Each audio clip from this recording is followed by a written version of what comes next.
बघा, आमच्या महायुतीच्या सरकार आल्यापासून सातत्याने मच्छीमारांसाठी आम्ही क्रांतिकारी निर्णय घेत आलेलो आहे। पहिल्या 100 दिवसामध्येच मत्स्य व्यवसायाला कृषीचा दर्जा आम्ही दिला आणि मग त्यानंतर या पद्धतीने मत्स्य विज्ञान विद्यालयाला चालना देण्याचं काम आज ह्या निमित्ताने इथे मुळशीमध्ये आमच्या अमरावतीमध्ये झालेला आहे।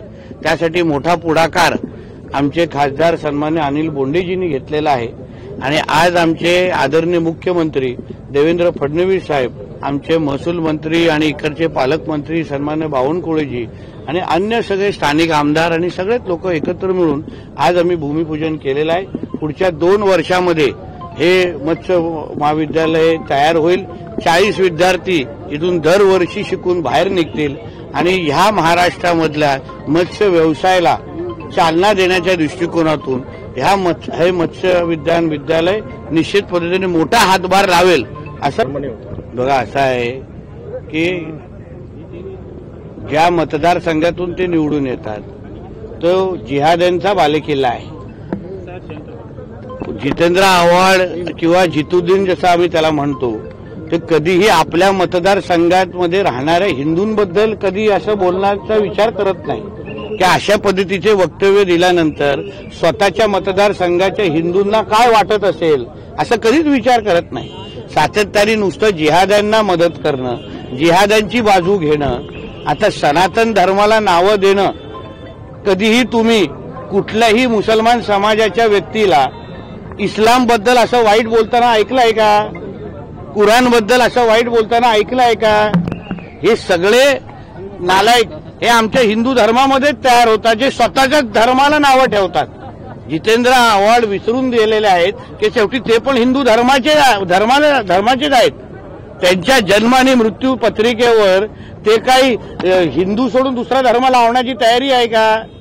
आणि दुसरा प्रश्न मला आदरणीय पवार साहेबांना, सुप्रियाताईंना विचारायचे की त्यांना जितेंद्र आव्हाडांच्या ह्या वक्तव्याचं त्यांचं समर्थन करतायत का?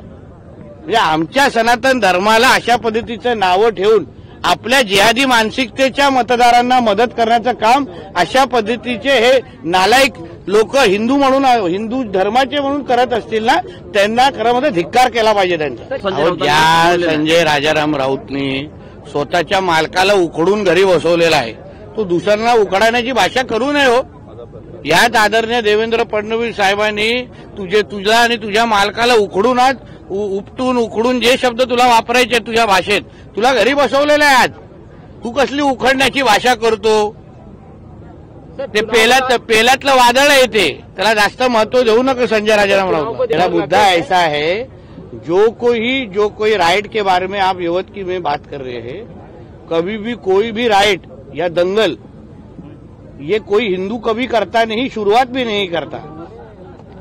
आतंकवाद करने वाले, राइट करने वालों का रंग एक ही है, हरा।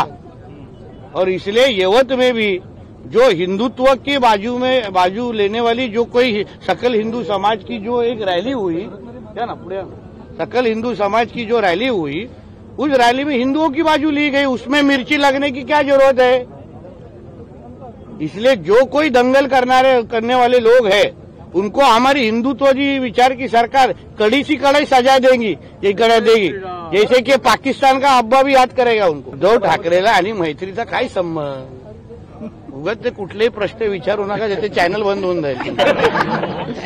माझे मित्र सगळ्याच पक्षामध्ये सगळेच लोक आहेत, जे मला मित्र समजतात मी त्यांना मित्र समजतो, असं आहे। म्हणून सगळ्यात त्यांना मनापासून शुभेच्छा।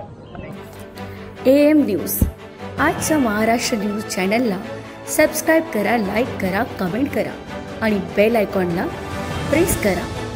एक पाऊल सत्याकडे, प्रत्येक विभागाचा हक्काचा व्यासपीठ आजचा महाराष्ट्र न्यूज।